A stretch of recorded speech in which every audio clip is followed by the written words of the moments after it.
পানি তো আমরা প্রতিদিনই খাই, কিন্তু যদি বলি এমন কিছু পানি আছে যার এক বোতলের দাম বাংলাদেশের অনেক মানুষের এক মাসের বেতনের চেয়েও বেশি।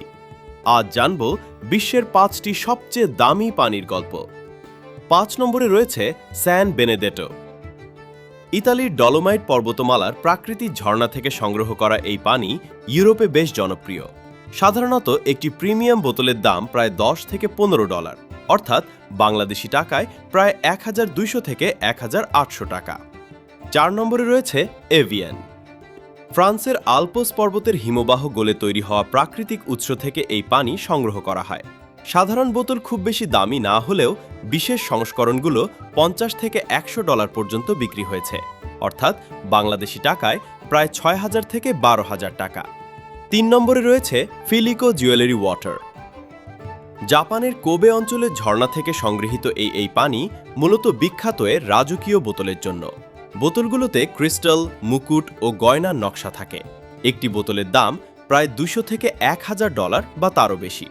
বাংলাদেশি টাকায় যা প্রায় 24,000 থেকে 1,20,000 টাকা সমান। 2 নম্বরে রয়েছে কোনা নিগারি ওয়াটার। হাওয়াই দ্বীপপুঞ্জের সমুদ্রের প্রায় 2000 ফুট গভীর থেকে এই পানি সংগ্রহ করা হয়। এতে বিশেষ খনিজ উপাদান থাকার দাবি করা হয়। একটি বোতলের দাম প্রায় $400 পর্যন্ত হতে পারে, অর্থাৎ বাংলাদেশি টাকায় প্রায় 48,000 টাকা। আর 1 নম্বরে রয়েছে আকুয়া দি ক্রিস্টালো ত্রিবুতো আ মোদিলিয়ানি। এটিকে বিশ্বের সবচেয়ে দামি পানিগুলোর একটি হিসেবে ধরা হয়। ফ্রান্স ও ফিজির বিশেষ উৎসের পানি এবং 24 ক্যারেট সোনার বোতলের কারণে এর দাম আকাশচুম্বী।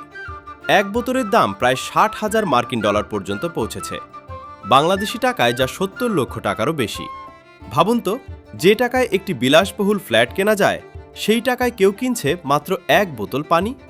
তাই অনেকেই মজা করে বলেন এই পানিগুলো আসলে তৃষ্ণা মেটানোর জন্য নয়, বরং স্ট্যাটাস দেখানোর জন্য। আপনি কি 1 গ্লাস পানির জন্য লাখ লাখ টাকা খরচ করতে রাজি? কমেন্টে জানাতে ভুলবেন না।